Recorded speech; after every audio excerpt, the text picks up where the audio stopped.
So, as you may or may not have noticed, ever since Donald Trump tweeted his, retweeted the Britain First deputy leader's tweets, Jada Feinstein? Yeah. Jada Feinstein's tweets, she's been literally all over the news, indeed claiming that her and Donald Trump have a special relationship. What that exactly means, we don't know. But one thing can be ultimately sure. Organisations like this love and hate the media spotlight. They hate it, they love it when they've got, a camera on their protest, but they hate it when they've got journalists looking into them and, analysing and, what's going on in their organisation. And this is one such article, because we've got today from The Observer, Inside Britain First, ex-member tells of petty rivalries, racism and violent anti-Muslim plots. The deputy leader's former boyfriend speaks out of intimidation and why he left. So it begins. Britain First may have been thrust into the epicentre of global politics by Donald Trump, but those familiar with the inner workings of the far-right political group portray a factional rabble, riven by jealousy and petty infighting. People who have mixed with the group's senior echelons also describe mammoth drinking sessions, threats of violence and boasts of inciting conflict with Britain's Muslim community. Speaking publicly for the first time, Graham Morris, a former boyfriend of Britain's first deputy leader, Jada Feinstein, whose anti-Muslim videos were retweeted by Trump last week, said he had left the group because it was, quote, out of control, and some members advocated violence. Morris revealed tensions between the group's leader, Paul Golding, 35, who he had described as a narcissist, and who was extremely jealous of his relationship with Feinstein, 31. Morris, 54, who lives near Hinckley in Leicestershire, left Britain First several months ago, also revealed how members would plot large-scale anti-Muslim attacks, describing one plan hatched after a Britain First demonstration in Birmingham in June.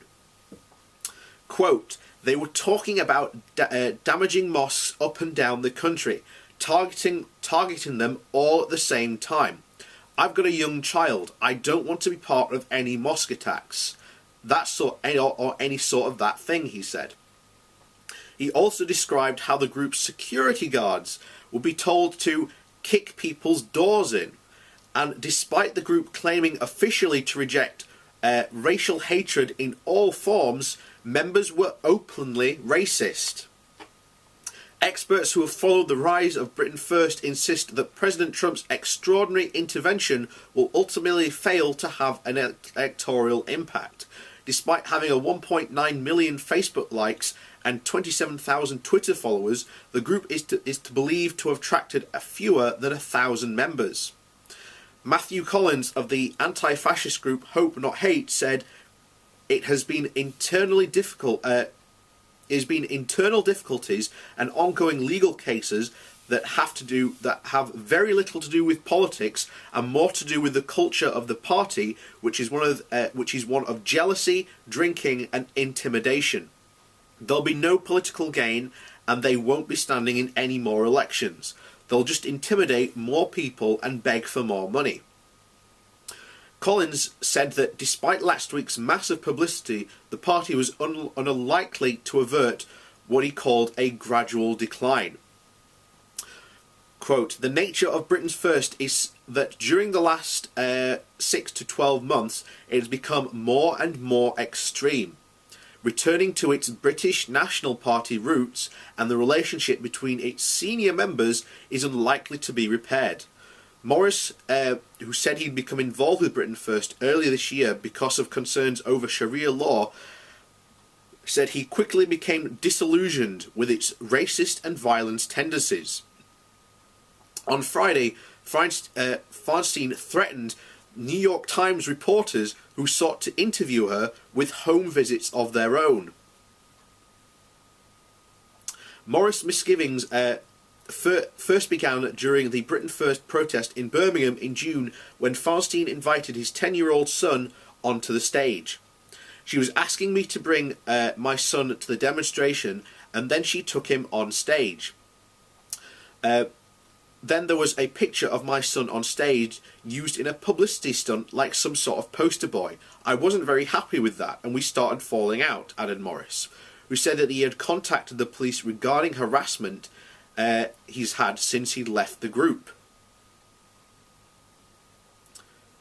Oh. Yep, so that's one of the, one of these things that happens with these groups. They are not, this cohesive group that they like to put forward, and as you've seen, more and more stuff will just come out about these, about them. It's undeniable, and as they said, a lot of the stuff in here, he said they're going to start having a gradual decline, which will be good, which will be amazing. And one of the things I forgot to mention, in fact, I posted my last video in the Donald. I'm going to post it again, because I'm eager to know, guys. Your president retweeted a group who's had a connection, and not only just a connection, but outward tendencies to inciting actual racial violence, attacking mosques in a coordinated fashion, right? And yet you have the biggest thing. The guy who murdered Jo Cox was shouting Britain First before he murdered her.